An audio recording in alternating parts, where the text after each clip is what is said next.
তো হ্যালো বন্ধুরা, আজকে আমরা শিখব জেনেসিস প্রসেসটা সম্বন্ধে। প্রসেসটাতে কিছুই নেই, কিন্তু তাও অনেকে প্রবলেম হতে পারে। তার জন্য আমি ভাবলাম একটু বলে দিই, সোজাই বটে। এটা যদি ডায়াগ্রামটা তোমাদের যদি মাথায় চলে আসে না, বাস আর কিছুই নেই। এটাতে দেখো, আমি বুঝিয়ে দিচ্ছি ভালো করে। এই প্রসেসটা, এই ডায়াগ্রামটা শুধু তোমাদের মাথায় আসতে হবে, বাস হয়ে গেল, শেষ। প্রথমে দেখো উগোনিয়াম। উগোনিয়াম বা স্টেম সেল থেকে আমাদের মাইটোসিস প্রক্রিয়ার দ্বারা সৃষ্টি হয় প্রাইমারি উসাইট। এই প্রাইমারি উসাইটটা দেখো, আর এখানে বিফোর আর আফটারটা কেন লেখা আছে? এইটা উগোনিয়ামেরটা হয় বিফোর বার্থ, বার্থ হওয়ার আগে, আর এটা হয় প্রাইমারি উসাইট থেকে পুরো প্রসেসটা হয় আফটার পিউবার্টি, পিউবার্টির পরে। ঠিক আছে, তো এবার আমি শুরু করছি। তো এখানে প্রাইমারি উসাইট সৃষ্টি হচ্ছে মাইটোসিস প্রক্রিয়ার দ্বারা।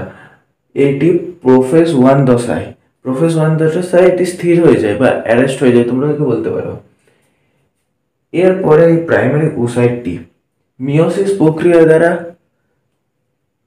সেকেন্ডারি উসাইট ও পোলার বডি সৃষ্টি করে। মিওসিস প্রক্রিয়ার দ্বারা সবাই জানো যে 2n থেকে 1n করে সৃষ্টি হয়।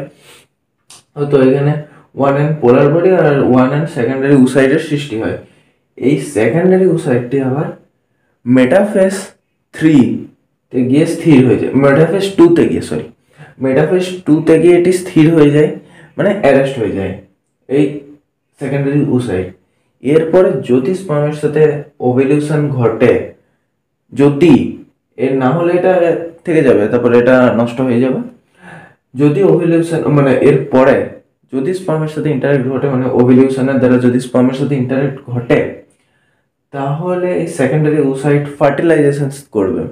ফার্টিলাইজেশন করে এখানে ফার্টিলাইজড এগ আর পোলার বডি সৃষ্টি করবে। এটাই ছিল এটার প্রসেস। এবারে এটা অনেকের অসুবিধা হতে পারে, তো তোমাদের যদি নোটসের প্রয়োজন হয় তোমরা ডিসক্রিপশন চেক করতে পারো, ওখানে নোটস পেয়ে যাবেন। কোনো প্রবলেম হলে আমাকে কমেন্ট করতে পারো।